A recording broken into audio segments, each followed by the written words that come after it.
Just hoping, Southeast Asia will be the season 3 champions. I mean, why not? Singapore Sentinels really strong coming up from there. The Saigon Jokers have proven that, they can perform under pressure. They can come up with amazing strategies when they need to. And we have up-and-coming teams, like I would say Manila Eagles, who have been, transferring themselves up, improving themselves, and the KL Hunters, who have been shuffling around actually a lot. A lot lately, so hopefully they find their perfect positions just as we move into, the season then. Yep. So this is going to be an exciting game, and once again, this is the last chance, and KLH will be on the blue side against Azubu Taipei Assassins on the purple side, and here we go into the champion sessions for the picks and bans for the last match of today. So this is going to be exciting in terms of bans and picks overall. I would love to see that KL Hunters very early win during the bans and pick phase. Yes. Something similar to what AHQ did against the other team today. So we do see very quickly Rise being banned out, as well as Jarvan, and Sona as well being banned out here. So nobody wants to see Sona this game. The Asian jungler is banned out, so we won't see Jarvan this time. I mean, SSF has been doing a great job on Jarvan jungler, especially in those games against TPA. He's managed to steal dragons as well, steal with the buffs. He's stealing everything away from them, basically. Even with Vi, he does that quite effectively. Yes. And the other ban that we do see is actually Zed. So Golem has been playing Zed quite a bit, and he is rather proficient in it, so they don't want the assassin potential there. And now we see the response from KL Hunters is that they do not want the spider around. Yes. They don't want to see the Elise jumping up and down, especially with the repel. And what we saw from the previous game, Elise is very, very strong if played well and if with the correct composition. But the problem is that Elise needs to use the snowball or farm up really well in the early game. For the previous game, she really did not have a heavy snowball in fact. But in terms of farming wise, she was not stopped by anyone. She just remained present wherever she went. And if it's going to be a fair farm fight, Elise will still do better damage than Rumble overall in terms of trading hits. So here we will see the last ban on the side of Azubu TPA is actually going to be Twisted Fate. So it just might be something they don't want to see. So far on the side of KLH, they have not been playing too many Twisted Fate because normally it's been banned out as well. Yep. So I'm not sure maybe how well Golems will play it. But overall, Twisted Fate is just a threat to anyone or any player out there. It is the global presence that nobody really wants to deal with. Yes. And a few people are actually asking, what in the world is Xiao Feng wearing? Oh, it's a bandana, I suppose, in a way. No, it's more like it's like his beanie hat. It's a beanie hat, yes. But this time, the KL Hunters picking up trash, I quite like that. I mean, that would be the best first pick right now. Secure it down, lock it down. They don't want to go up against it, so yep. So now, does do Disney well against trash in the way of sustaining, but not to say winning the lane. So maybe that's why they took out Sona. That could be it. Looks like they are banking on their bottom lane, wanting to give them the very best, in fact. With Volibear locked in, we have not seen the first locked in. They still are bouncing around between Zed. They're just waiting for time to take down, but Volibear is a very strong jungle. His flip back, as well as his passive. His passive is very, very strong. Early games, not so, I'm talking just about enough. Mid to late game, very strong. Out there. Ooh, wow. If it's that Lulu pickup, it begs the question. Lulu top, Lulu mid, Lulu support. Yes. With the Taipei Assassins, you never really know. And we can see from the picks up though, a lot of people have been comparing as well, even in championsstack.com. When you think of a counter towards trash, you would see that Lulu is one of them. Because Lulu does more on magic damage, has slight burst potential against trash. But the problem is that every time she just tries to go and trade a hit, if she gets hit by the death sentence, and that is going to be so... It's quite devastating. I do hope that is not going to be an Ezreal pickup. Ezreal does not really go well. I mean, anything can go well with Trash, because Trash just remains control of the lane for the AD carry. But a better pickup to use with Trash would be like Twitch, or even Vayne. Things like that, we can maybe hyper carry later on, because in the early stages they know that we have so much fear of getting poked or wheeled down too quickly, because Trash does have the Dark Passage to save them, the play to knock people away or put them in for the kill, and the Death Sentence is the most important crowd control for Trash in the early stage. I actually quite like the fact that it is a Twitch pickup, because Twitch can very easily, go invisible, escape from a sticky situation, and turn around, spray and pray, decimating a team. That is if Twitch can get enough of farm and, is fed enough. But the problem is that they had picked up Xin Zhao as a jungler, and Xin Zhao's ultimate, the Crescent Sweep, just pushes everyone away. And Twitch spray and pray, yes, he needs to pray damn hard for it to hit. He'll be praying and saying that, please Xin Zhao, please, just slow, this audacious strike. Do not use Crescent Sweep, please. Because the box is there from trash and locking everyone in the position. You want to make sure that happens for Twitch. In terms of overall damage output, as well as composition they have, Xin Zhao does not fit so well because you pick up a Twitch in terms of engaging, but in terms of disengaging or maybe protecting Twitch, it would be a great pick. Well, I'm not so sure about the Zac pickup. I'm pretty sure they can't use Zac. From what I'm told, actually, they can. Yeah, they actually can. Oh, they can. Okay, this is going to be interesting. If Zac is actually allowed to go into game, wow, this is going to be insane. I personally have tested out Zac overall. He's not to say too overpowered or very imbalanced, or maybe because I haven't found out a trick or something hidden that can be used. But overall, Zac seemingly is one of the more balanced champions that have been released. He has a good slow, good damage potential, as well as ability to knock out people, the stun for team fights. He's actually quite strong. But overall, he will have to sacrifice a lot in terms of HP and positioning. He needs to be very strong. And he doesn't have any early burst damage, but you would say he's a sustained damage. If he stays in the fight and be able to dish out the effects of his skills, it'd be great. So for the side of KLH, we will see Kill and Rumble being picked up. So they've been playing it quite a bit for the side of KLH, using Rumble up top and Kill in the mid lane for Goldens. And the last two picks is going to be Diana and Azure. And here we might see Diana top as well as Zac in the mid. We still have time. Nope, it's going to be swapped around. We will see Zac up top and Diana in the mid. And, well, to be fair, not everyone has a chance to play Zac so far. As in, master it. And here we will see Stanley be the first one to play it up. I mean, I'm not sure how long Taiwan actually had it, because I would say the earliest is actually North America who had it. I would say just for about a week now. Mm-hmm. So it's relatively new still. In fact, many of the pro players have not really picked him up. They have toyed with him just for a little bit. Yep. But I don't think so. KL Hunt is going to have an easy walk in the park here, because with Diana around, her Crescent Strike will reveal Twitch if he is invisible. And that's not going to be a good thing. Yes, so right now we're going to go through a short commercial break. We're going to take a look at the runes and masteries after this, so do stay tuned.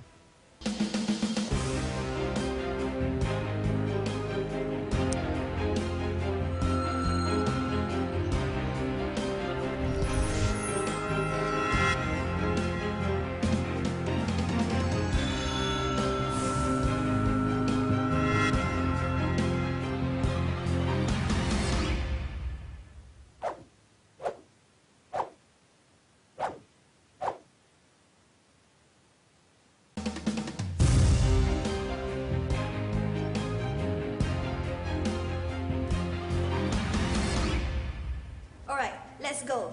Go where? I can't see.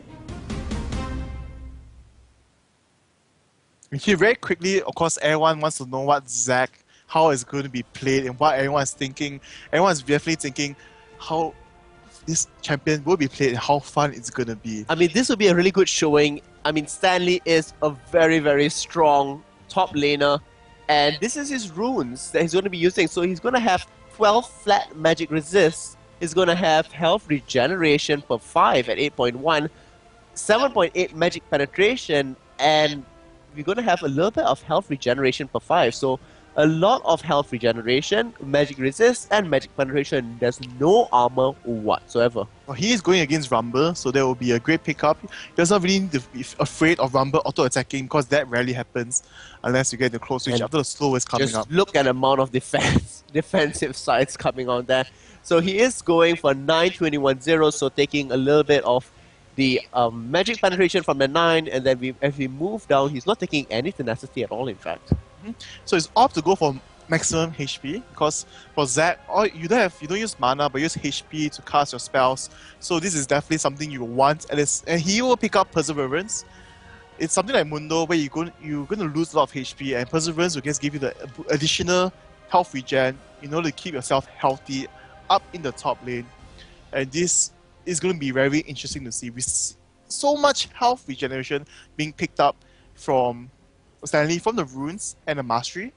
But item wise though, what will he go for first? Will he build a Spirit Visage because he's going against Rumble for the additional cooldown, magic resist, extra health, and the regenerating properties being buffed up by 20%? I mean, that I would say that's actually a really good pickup because you are going against an AP champion. You want your cooldowns because Zac has no resources to spend like mana or energy and completely relying on to cooldowns. So it seems really, really good for him. Like that could be a very first item. Kindle Gem could start things off so he does have a little bit of extra health. On the other hand, we do see that there have been a lot of aggressive Zacs that go in for Liandry's as well. To start out very quickly with a Haunting Skies, seeing that if they do pick up the Ruby Crystal at first, what can they do next? Because Zack's abilities, his second ability allows him, he does flat damage plus a percentage damage of the maximum health. Yep. Yeah. So that with the Liandry's Torment, that will add up even more. And with the toolkit that Zack has, he does have a slow with his first ability, as well as a slingshot. It does give a slight knockup. You can use it at melee range, no problem. Yes. It's a very quick it's very quick. jump off that can disrupt the enemy team. And it's actually pretty interesting about the top lane of how well that's actually going to work out. Yep. In the mid lane though, we are going to see Kayle versus Diana. We have seen this matchup quite a number of times. It's going to come down quite a bit to Golan's, whether he's actually able to come up and put down his Divine Intervention, to shield himself from Diana and, disrupt the combinations that can come out. And in the bottom lane, it's going to come down to if Dinter can land picks onto Twitch. Because if that is so, and Twitch is perfectly revealed, Glitter Lands will always hit. Yes. And it's going to be a bad, bad day for Twitch. As Twitch, it's very easy to burst down Twitch in the early stages, but at the same time, if you trade hits just by auto-attacking without any CC or stun, he's going to be able to expunge, and the additional true damage coming from his passive is going to wither you down so quickly. So, lineup-wise, I would say a bit iffy for the side of Azubu TPA just because I don't know how well Zac will perform in the top lane. I mean, I've played Zac, I've tried it out, I know how his toolkit works. In the team fights, he'll be able to stun almost everyone by bouncing 3 times because he can go to 3 different targets. There's a CC reduction when he bounces, as well as he bounces faster each time. Other than that, will he be able to provide enough damage for his team? Well, it may reach the point where he does not need to deal damage whatsoever, and he's just there for the utility factor of disruption, because if Diana does have 600 AP, and if Ezreal has at that point 300 AP with a last 300 damage with a last whisper, you don't really need all that much damage, because Volibear is there as well, who can, bite people, smack people around with lightning. Yep. I suppose you just have to use his second ability, which is called the Stable Matter, to do the percentage max HP. Whoops, it's a switchback, sorry. I'm not sure, has anyone watched the Champion Spotlight and things like that, because there are times where players don't. So hopefully our explanation is acceptable in what his overall toolkit does. So yep. So most of Zac's spells cost 4% of his maximum health, and with passive, a blob or part of him will come out. Which you can re-pick up again. Yes, and to kill his HP up. Yep. Yeah. So I was playing actually with Zac today, and I was playing against Pentapos up top. He was using Lee Sin. He didn't know how Zac's passive worked. So he killed me under the tower. And then he thought I died until he saw the 4 blobs coming out. And he went to hit the blobs under the tower. He managed to kill 2 by the kill. And I was like, wow, what does the passive do? Well, just think of it as, 4 little Anivia eggs. They're quite easy to kill off actually. So you just need to be wary of when you go for the kill, not under the tower of course, unless you're 4-man diving the Zac. So here, picks ups for the side of both teams going to be very standard. So the raid side will take the blue first, the raid, gang mid or top. Jungle for south, XSF is going to go for the red and the blue. So I'm going to do you see a trading of damage going on. Oh. Just barely missing the death sentence. But In so fact, very fast expunge being used so that Dinter is taken out relatively low. But on the other hand, if you look at Red Hot Race, he planted the ward very, very early, so he does not want to get ganked whatsoever. So the very early ward will help him out quite a bit, but only to realize that Volibear isn't near at all. Okay, so let's take a look. We're going to focus a bit slightly more on top lane, I suppose, because everyone is interested to see what this champion can do. So he is a mini champion, and he just has very, well, Long exaggerated hands. movements and long hands. But his range is the same as other mini champions. So this is going to be very standard. Both champions right now just waiting for levels, just coming up. Too close, he'll get free shots from Zac very matter. easily. Yeah. From his unstable matter, as well as the slow coming from his first skill, his double punch, so to speak. And look at that, look at the block coming up. Come on, pick it up and look at the hip. Instantly he'll bring back the help loss very quickly, so no problems at all. But in the team fights, it's not going to be so easy to pick it back up. I mean, definitely, the blocks will be flying left, right, and center, and you can't exactly be walking around the whole entire place for it. Oh, their Ascension does come down. The Dinter is brought relatively low. Cleanse is used by Bebe, so the exhaust is not there. Wildlands, possibly in a world of hurt, will have to use his barrier out there. It looks like Bebe will come up with the first blood, and Red Hot Race is in a bad position. Stanley, on the other hand, was brought relatively low, but Lil Balls did whatsoever. Tainted One's unable to land the kill onto Stanley, and in the bottom lane, they are losing. In the top lane, heavy pressure being poured out there. In the mid lane side though, we still see Kill with the early advantage of applying pressure, so no problems over there. But here Stanley is just recovering his HP so quickly with the skill set he has chosen for his runes and masteries, and that puts him in a very favorable position overall. I mean, the favorable position is for sure, and we actually do see that Tainted One's first going to go into Stanley here, will jump away, but won't exactly being able to bring him down. Finally out there, so he does escape. Still having actually none of his summers up, so Tainted Ones will be able to farm just a little bit better, knowing the fact that Stanley is very, very low. In the bottom lane here, we do see that Red Hot Race did buy a pink ward, so he is able to get, you know, all the differences in the wards being brought down there, so the vision isn't all that great, and Stanley is still recovering with all the additional health. Yep, and he's just being a boss as he doesn't have any cost for his spells. He just needs to wait for the cooldowns and just spams it at the correct timing, and he'll be able to heal it back up very quickly with the over runes and masteries as well as items he has bought. And bottom lane side, we will see a great trades going on, but still in the favor of Azubu TPA. So we're going to take a quick look at the replay just now, just to see what happened up top, where the action we missed. So here we will see Xin coming up from the bot lane, Volibear coming up from the side as well. And here, Stanley is just being a boss, pushing it very strongly.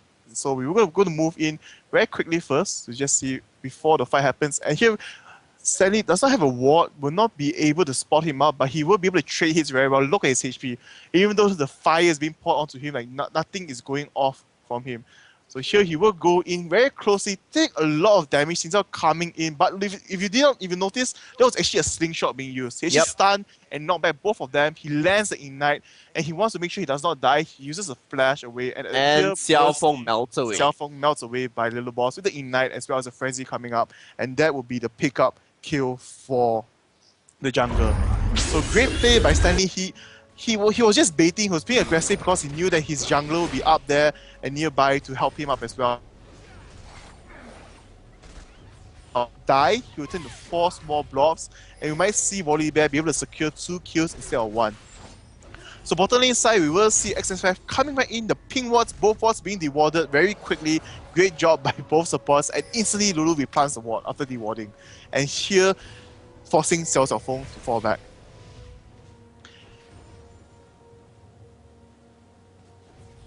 They scored the 2 early kills, definitely the bottom lane and the top lane almost simultaneously, but here we will see Little Boss coming from the side. Will he be able to score the kill onto Valence? But nope, he knows he was a bit too far. The Dark Passage just granting so much mobility to an AD carry in a bad position. I mean, especially for Twitch as well, because he is so squishy. The Dark Passage does allow him to, you know, escape from any potential sticky situations that, you know, he does land up in though. Yes. So here will item pickup. It is going to be a Kinder Gem, but it's going to be a now Magic Mantle first. So he wants to increase his overall magic resist with cooldown reduction and health in order to sustain better in the lane and trade hits and be able to spam his spells much more. So what do you think? The spamming the spells definitely is very key for Zack because he is able to clear out waves relatively quickly because of his unstable matter. Now, Sincha and Diana are doing a little bit of a dance. Inspired. Nobody wants to fully commit onto anything just yet. But we can see Tinted One's hiding at the side. It's going to be a 3-4-2. Little boss, oh, he will manage to dodge the first harpoon just because he was moving in a different angle location. But with his... Oh, look, Dinter actually going to possibly move the violence. Ooh, the flash has come out and nice. Death Sentence out there being thrown. The flail doesn't actually connect onto Dinter.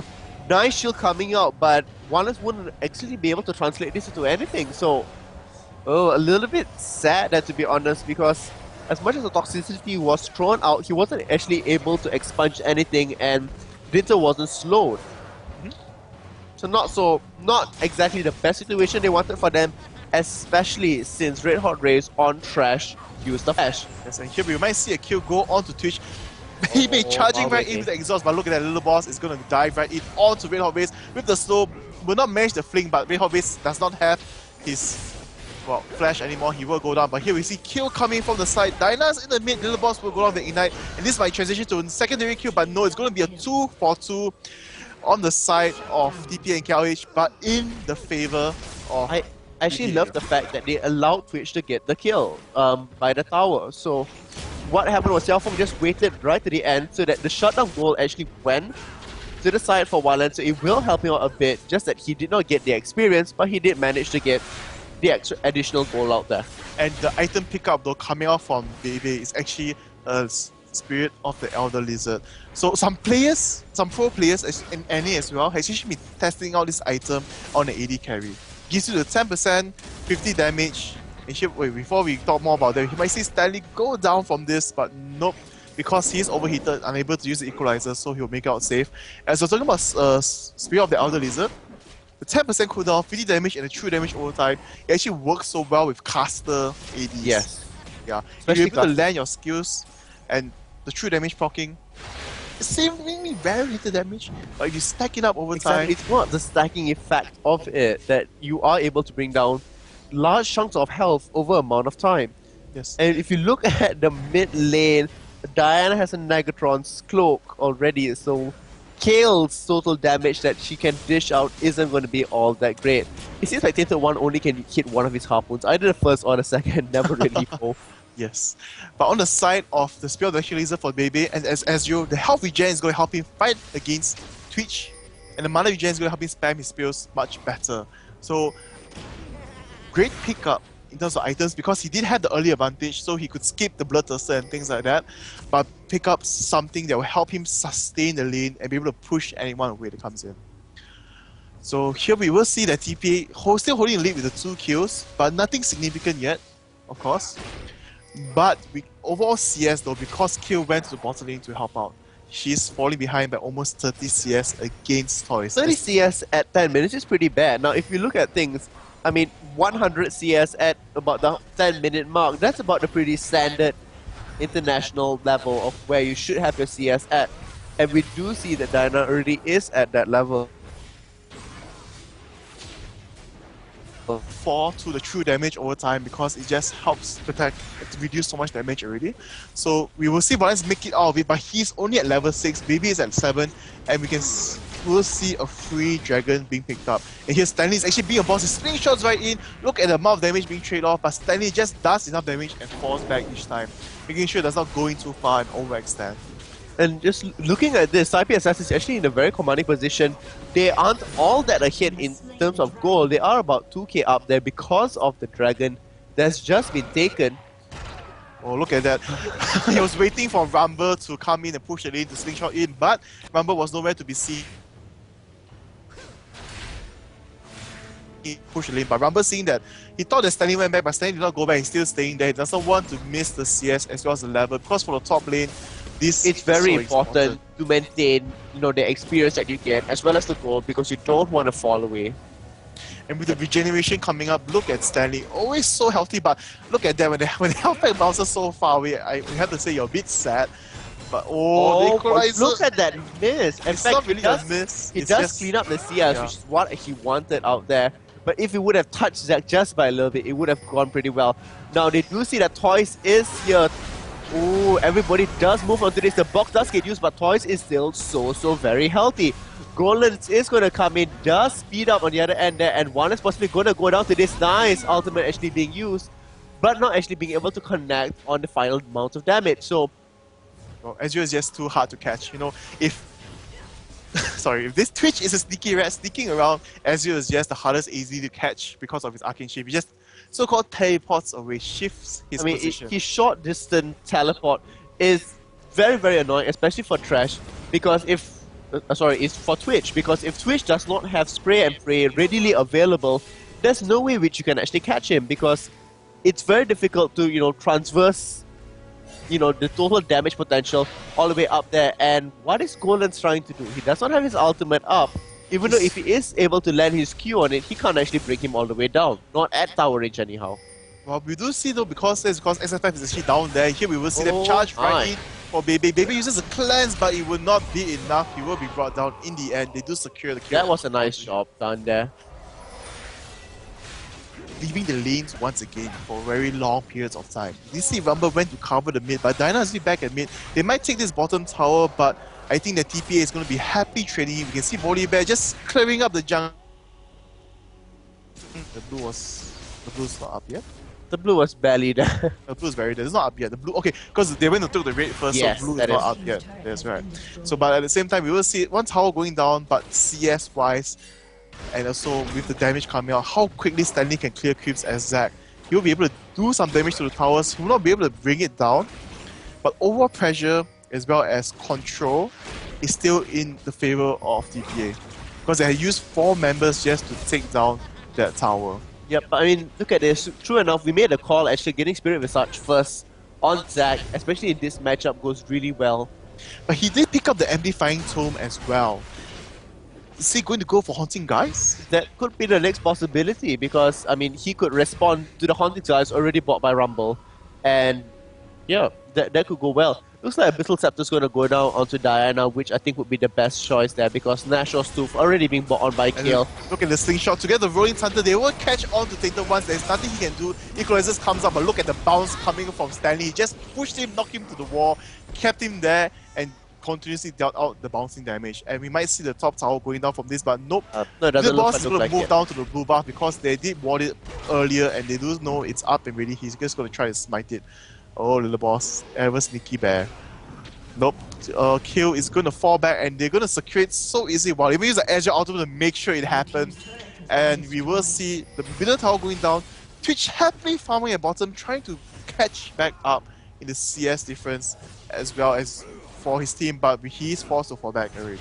But, I mean, he can't push out all that far. He can get maybe 1 or 2 waves at maximum. But what can he do, to be honest? We look at the terms of damage difference for coming in from the team. We look at how well Taipei Assassins actually are coordinating among themselves. Not saying that the Kuala Lumpur Hunters are doing badly, it's just that they seem a little bit scattered. Yes, and a lot of resources are going to one end to secure something. Exactly. That was the main thing. Here we will see Dinser being a boss, gets the warding, will be able to get away in the end. What's going for them is that they did get the early tower, so that could potentially help them out. Now, if they are able to translate this tower into, you know, one for their own, then it's going to be good. But with Diana coming, I highly doubt that's going to be, you know, any sort of difference.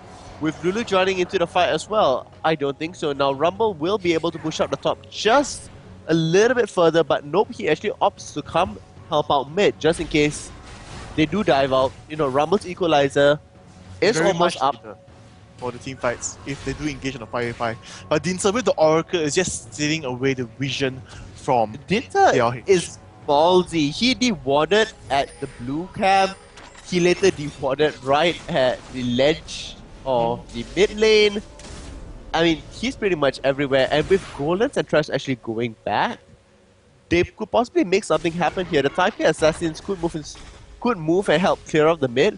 But in fact, Diana's opting to go to the bottom, possibly to respond to the Twitch. In fact, that looks like that's what's going to be happening now. Wallace is level 8, Toys is level 12. That's a 4 level difference. he will not be able to save his tower. I mean, he does not want to engage onto that because as long as Moonlight touches onto Twitch, that's an instant gone. And Yes. true enough, the tower will go uncontested, Turret has been destroyed. Yes. undefended in fact. Defended as well. So here we will see Azubu TPA once again taking back map control, taking down 2 towers and immediately going for the dragon. Well-timed play, well-timed positions, and they will most probably be able to take this without any problems. The equalizer might come down for Rumble, and there it goes. And here we can see our TPA is just waiting for the perfect chance and just dodging everything, letting them do the damage for them. In the end, they will secure the dragon without smite. Actually. But look at the ward placement by TPA there. They did see that who exactly was there. behind there, and they did know from the amount of spells that were actually coming down, or rather the skills that were coming down, what exactly was happening. Now, the slow does come out onto TPA as now Stanley is charging up, will jump into the fray to everything. Look at the amount of damage and the jumping purple ball.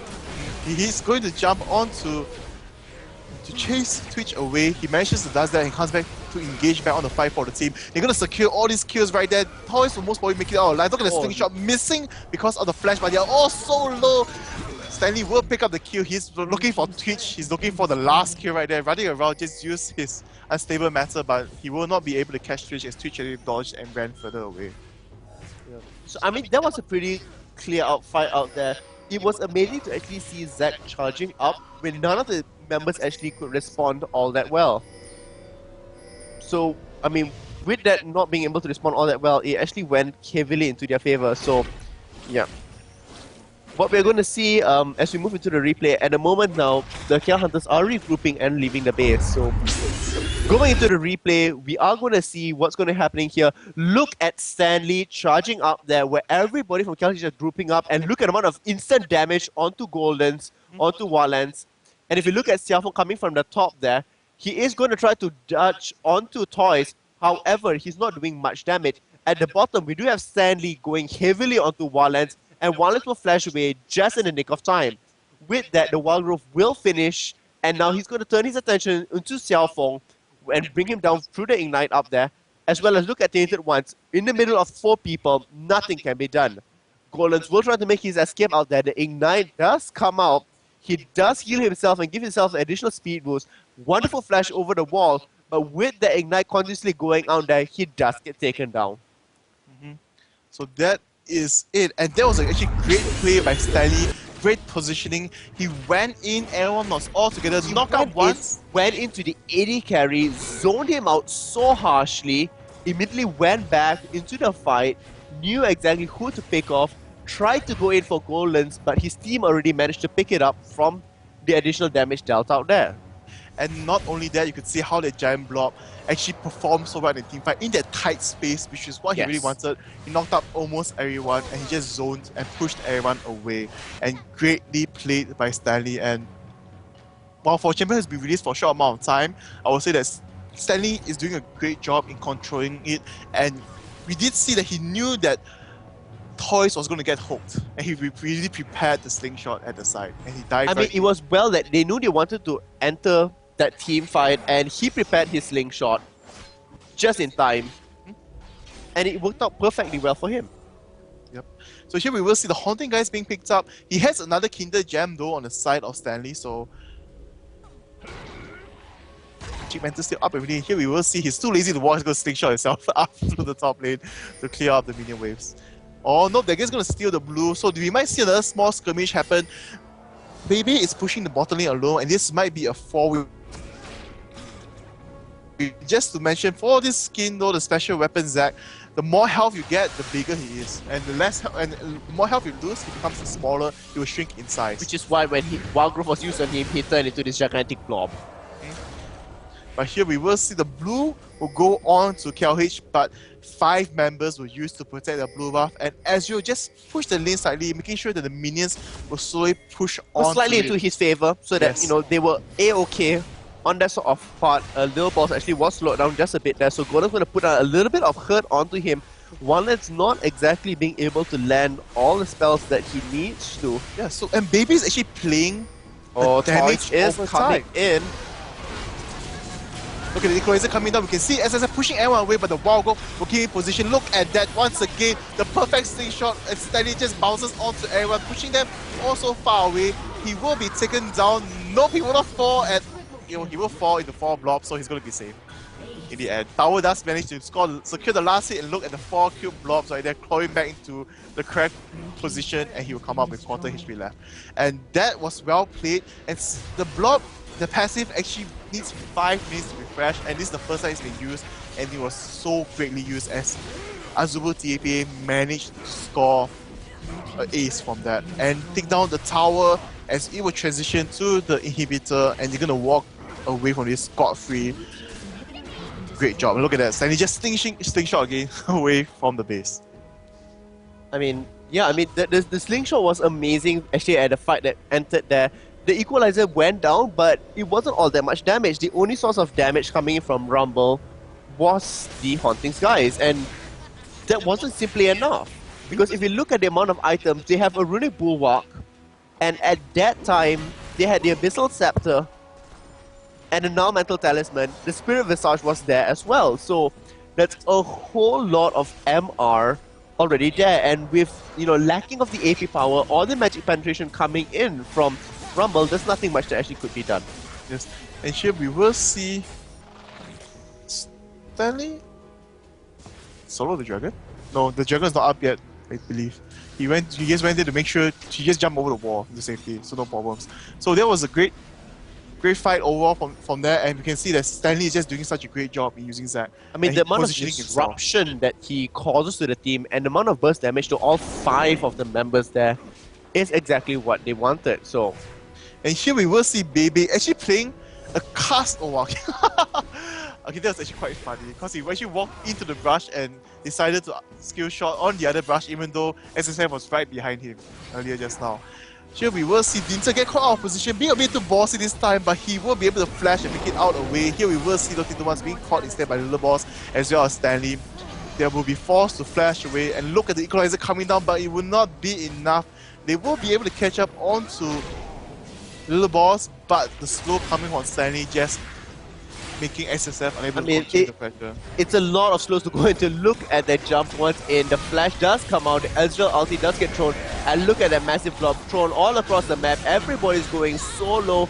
And look at the amount of damage. Xiaofeng will get tossed back into the fray. And that's it. It's almost an ace. Golden is just barely alive. And that will secure the kill. The blob secures the kill. The blob just secures the kill. And this might actually be GG. This will be it. There's nothing that can be done. So, yeah. So here we will see Azubu TPA take this game for the win. And this will be it. A very quick game coming for Azubu TPA, showing us a very unorthodox picks as well as play because of how Ezreal is being built up. I mean, Ezreal is one. I think the other thing which also caused the Hunters to lose out quite a bit is because of Zac and, you know, inability to actually predict what's going to happen, know his total damage output, because Zac has just come out today on the servers. So right now we're going to take a quick look into the team fight that happened just now. We're going to go through this very slowly actually, because this actually happens because Stanley prepares the slingshot. He is going to throw himself all the way in. Golden flashes away. Red Hot Race actually hits a minion. And look at this. Wildgrove does get used, and that's a huge purple blob. And the Arcane Barrage as well. And the Arcane Barrage coming in. Yep. Wallace does get hit onto it. And look at the blob explode onto everyone. Twitch is revealed. Red Hot Race melts away. Tainted Ones is so far behind. Wallace is still being revealed. Diana comes in for the cleanup. Xiaofeng is left behind and will get tossed back. Golden's now is being chased away. And with the Moonlight actually coming in from Diana, he's perfectly revealed. Once again, Discharge. Discharge is amazing. Going in, landing immediately. He did actually land immediately into unstable matter to cause that to win. Yes. And with that, that will be the game for the Taipei Assassins. Well played. Yes, and not only that, even though we did see Zac miss his slingshot because Golden's flash away, immediately respawned with his ultimate, knocking 2 members up. And to not waste his other separate knockups, he actually flashed right into Kill and Twitch. and knocking up the entire team, It was slowing them very down. well coordinated. Stanley knew where he needed to be, as well as which targets he should push away and which targets he should actually stick onto even after his bounces had finished. Yep. So for all of you who are wondering how to use Zach, Oh, look at- a keen example of how you should build him and how you should.